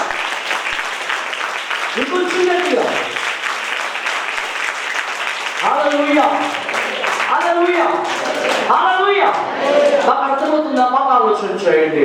హృదయము మోసకరమైనది, ఘోరమైన వ్యాధి కలిగినదిగా ఉంది. ప్రియమైన దేవుని బిడ్డలారా, నీ హృదయమును నువ్వు కంట్రోల్ చేయగలిగినటువంటి విశ్వాసము నీకున్నదా? మనం చాలా సందర్భాల్లో మన హృదయము చెప్పిన రీతిగా మనం వెళ్ళిపోతూ ఉంటాం. అర్థమైందా? మన హృదయంలో కలిగిన తలంపుల రీతిగా మనం వెళ్ళిపోతూ ఉంటాం. అర్థమవుతుంది. అందుకే దేవుడు మాట చెప్తా, నీ స్వబుద్ధిని ఆధారము చేసుకోక. అర్థమైంది? సామెతల 3వ అధ్యాయము 5వ వచనం చదువుకున్నాం ఒకసారి. సామెతల గ్రంథం 3వ అధ్యాయము 5వ వచనం. నీ స్వబుద్ధిని ఆధారము చేసుకొనక నీ దేవుని యందు చదవని మాట త్వరగా నీ స్వబుద్ధిని ఆధారము చేసుకొనక నీ పూర్ణ హృదయముతో యెహోవా యందు నమ్మిక ఉంచుము. అర్థమవుతుందా? ప్రైజ్ ది లార్డ్, హల్లెలూయా. సో మన యొక్క హృదయం లాంటిదంటే మోసకరమైనది. అది మోసాన్ని నీకు చెప్తా ఉంటుంది. అర్థమైందా? మోసాన్ని నీకు నేర్పిస్తూ ఉంటుంది. నీ హృదయం ఘోరమైన వ్యాధి కలది. ఈ హృదయం కనుక చెడిపోయింది అనుకో, శరీరం అంతా చెడిపోతాడు. అర్థమైందా? శరీరం అంతా చనిపోతుంది. సో కాబట్టి ఈ ఘోరమైనటువంటి వ్యాధి నీ ఎందుకు రాకుండా నువ్వు జాగ్రత్త పడాలి. అర్థమైందండి? ఇప్పుడు కరోనా వైరస్ వచ్చింది చైనా దేశంలో. చైనా దేశంలో వస్తే ప్రపంచ దేశాలన్నీ అలర్ట్ అయిపోయి, ప్రపంచ దేశాలన్నీ కూడా అలర్ట్ అయిపోయి ఆ చైనా దేశానికి ఏ విధమైనటువంటి ఫ్లైట్లు వెళ్ళకూడదు, ఏ వ్యక్తులు కూడా వారి దేశం నుంచి వెళ్ళకూడదు. ఎవరు ఒకవేళ ఆ దేశం వాళ్ళు ఉంటే వాళ్ళు త్వరగా తిరిగి ఈ దేశానికి వచ్చారు. అర్థమైందా? బాగా వెళ్ళండి ఒకసారి. ఎందుకు ఆ విధమైనటువంటి స్థితి వాళ్ళకి వచ్చిందంటే అలర్ట్ అయిపోయారు. ఎందుకంటే ఈ కరోనా వైరస్ వల్ల మా దేశానికి కూడా వస్తుందేమో. అర్థమైందా? ఈ భయంకరమైన వ్యాధి వీళ్ళకు మాకు వస్తుంది. అందరూ అలర్ట్ అయిపోయారు. నీ జీవితంలో దేవుడితో మాట్లాడో తెలుసా? నీ హృదయంలో ఒక ఘోరమైన వ్యాధి కలుగుతుంది. ఆ వ్యాధి నీ ఎందుకు రాకుండా నువ్వు అలర్ట్ అవ్వాలి. అర్థమవుతుందా? ఆ వ్యాధి నీ నోటికి రాకుండా నువ్వు అలర్ట్ అవ్వాలి, అలర్ట్గా నిలబడాలి, అలర్ట్గా జీవించగలగాలి. అందుకే దేవుడితో మాట్లాడుతున్నమాట, నీ హృదయం మోసకరమైనది. అది మోసాన్ని విత్తుతుంది నీ జీవితంలో, మోసాన్ని నీకు తెలియపరుస్తుంది. ఆ మోసమును చేయించాలంటే నేను ఏముండాలో తెలుసా? ఏముండాలో తెలుసా? నీ దేవుని యందు నీ పూర్ణ హృదయంతో నీ దేవుడిని నమ్మిక ఉంచాలి. అర్థమవుతుందా? నీ పూర్ణ హృదయంతో నీ దేవుని నువ్వు నమ్మిక ఉంచినప్పుడు దేవుడు ఏం చేస్తాడు తెలుసా? నీ హృదయంలో ఆయన ఆలోచనలను, ఆయన తలంపులను నీ హృదయంలో పెట్టారు. అందుకే దేవుడు అంటాడు, నీ స్వబుద్ధిని ఆధారం చేసుకోకూడదు.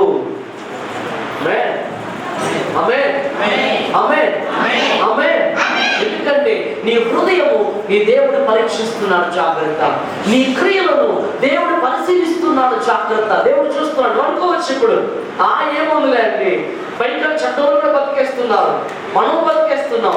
ఇది వాళ్ళకి మనకి ఏంటి డిఫరెన్స్ అంటే ఒక కాలం వస్తుంది, ఒక కాలము దేవుడు కోత కోసే కాలం ఒకటి వస్తుంది.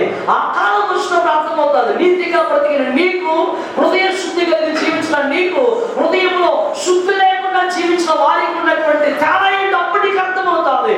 సో హృదయంలో శుద్ధి లేకుండా వారందరూ కూడా మనిషి నరకంలో యాత్ర పడుతూ ఉంటావు. హృదయంలో శుద్ధి కలిగి నీ హృదయాన్ని భద్రంగా కాచుకుంటూ, నీ హృదయానికి భద్రంగా ఏ విధమైన వైరస్ నీ యొక్క హృదయాన్ని అంటకుండా నువ్వు ప్రొటెక్ట్ చేస్తున్నావు కదా.